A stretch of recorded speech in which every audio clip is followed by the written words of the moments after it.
Welcome to the Monsters Among Us podcast.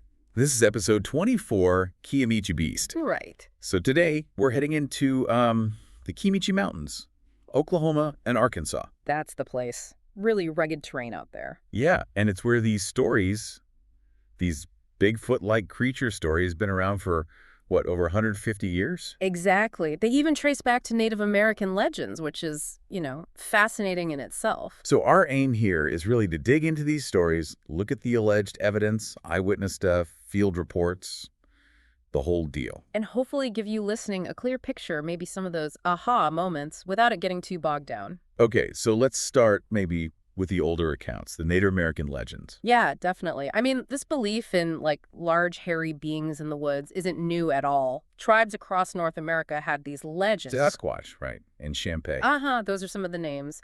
And often these weren't just seen as, animals. They were sometimes thought to have supernatural powers. Like disappear. Yeah, exactly. The power to vanish. So this idea of something big, elusive, maybe even a bit magical, it's deeply rooted there. It's not just folklore from centuries ago, though. There are local accounts, too, from maybe the last 150 years or so. Oh, absolutely. And some of those early stories are pretty unsettling.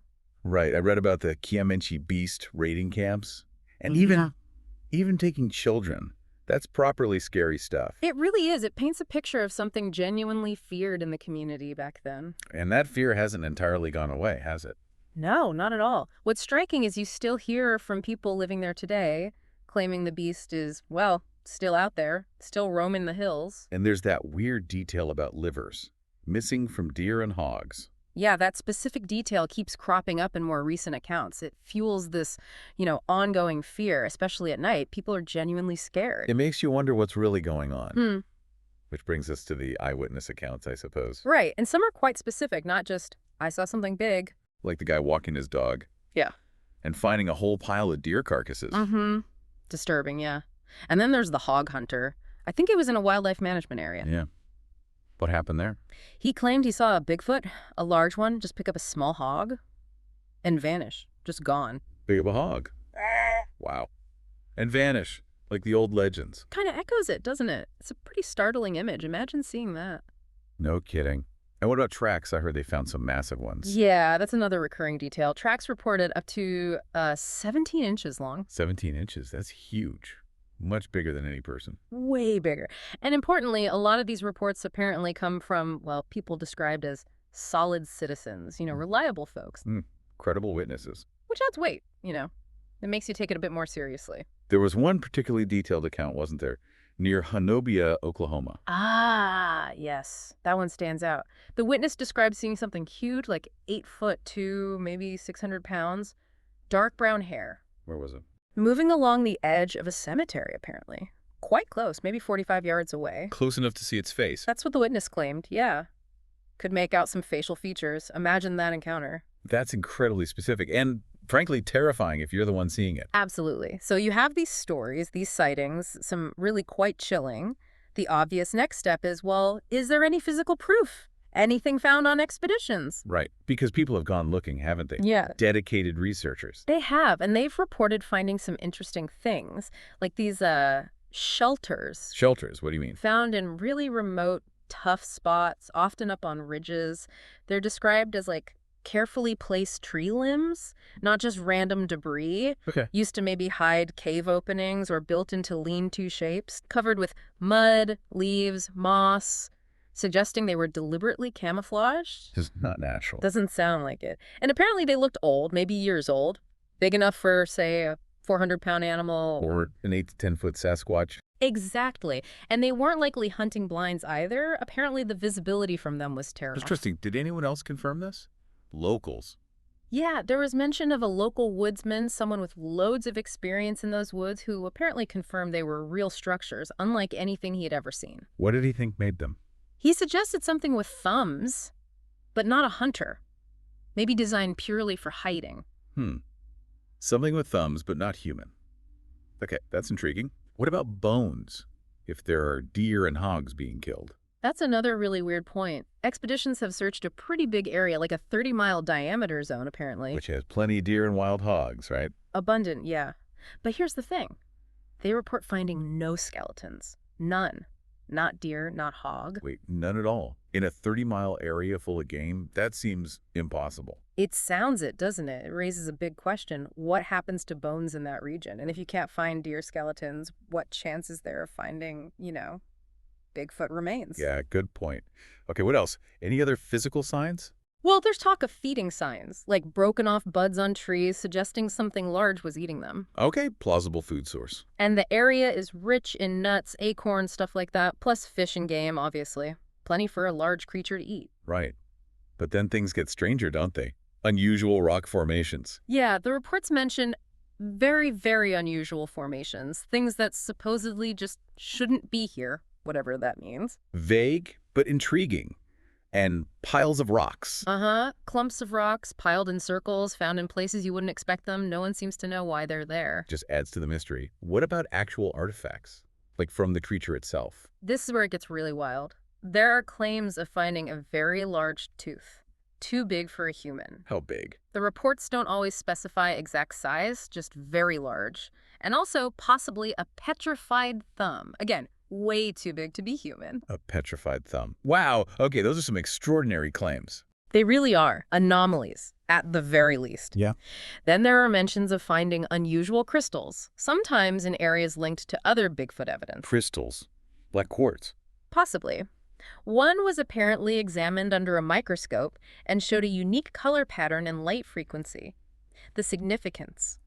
Unclear, but it's another strange find reported in these areas. Trail markers too, potentially? Yeah, along ridgelines again. Things that looked like intentionally placed markers, sometimes double markers near waterfall. Suggesting water sources or feeding spots. That's the theory, like navigational aids for something that knows the area well. Okay, so that's potential physical stuff. What about experiences during expeditions?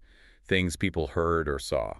Wood knocks come up a lot. Consistent knocking sounds, often late at night, like between 1:25 and 3 a.m. Just random knocks? Apparently not always. One investigator reported the knocks seeming to follow them along a steep cliff, even moving from one cave area to another. That sounds intelligent and kind of creepy, like being shadowed. Exactly. It suggests awareness of the observer. Very unsettling. And eye shine. That's a classic. Yep.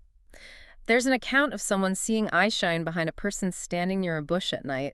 Did they get a good look? No. Apparently, as soon as the person turned towards it, the eye shine just disappeared. Elusive. Always elusive. It definitely gives you that being watched feeling. It does. And one more weird thing. Prints that aren't classic Bigfoot tracks. What kind of prints? Reports mention recurring discoveries in one specific area of just bizarre, unidentifiable footprints, different from the usual large human-like tracks associated with Bigfoot. So, something else out there too. Hmm. Or just misidentification. Who knows? It just adds another layer of what is going on here. And tying it back to the local fear. Mm-hmm.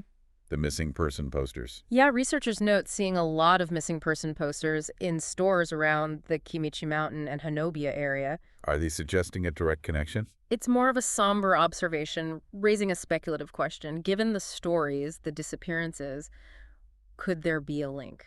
It's a chilling thought. Definitely. Okay, so we have all these stories, sightings, potential signs, especially those scary local accounts, but still no definitive proof, right? Why is it so hard to pin down? Well, first off, the terrain itself. As we said, the Kiamichi Mountains are incredibly rugged, dense forest. Just searching there is a massive challenge. Easy to get lost, easy for something to hide. Extremely. And then there's the potential sensory abilities of the creature itself, if it exists. Like hearing. Yeah, the idea that it might hear ultrasonic sounds or very low frequency sounds, maybe even the tiny click of a camera from, say, 300 yards away. Wow. So sneaking up on one would be nearly impossible. It would make close encounters incredibly difficult, yeah. It suggests the creature perfectly adapted to avoid us. And not just hearing, right? Other senses, too.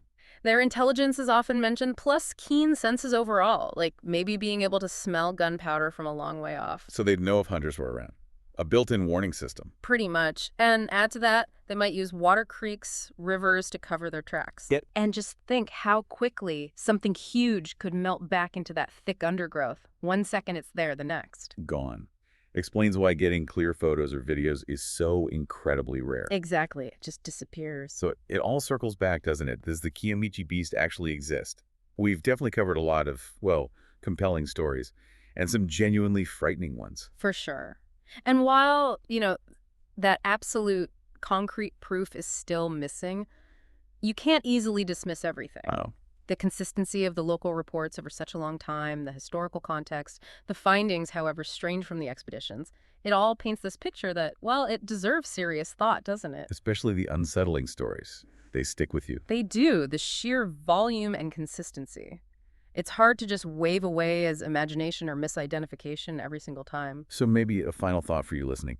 Think about how vast and wild those Kiamichi Mountains really are. Huge, remote areas. Almost unimaginable spaces. Right. And what could potentially exist in places like that, still hidden, still not fully understood. Maybe ponder those eyewitness accounts again, especially the ones that carry that real sense of fear. Yeah, and all the unexplained stuff, Yeah. the structures, the missing bones, the knocks.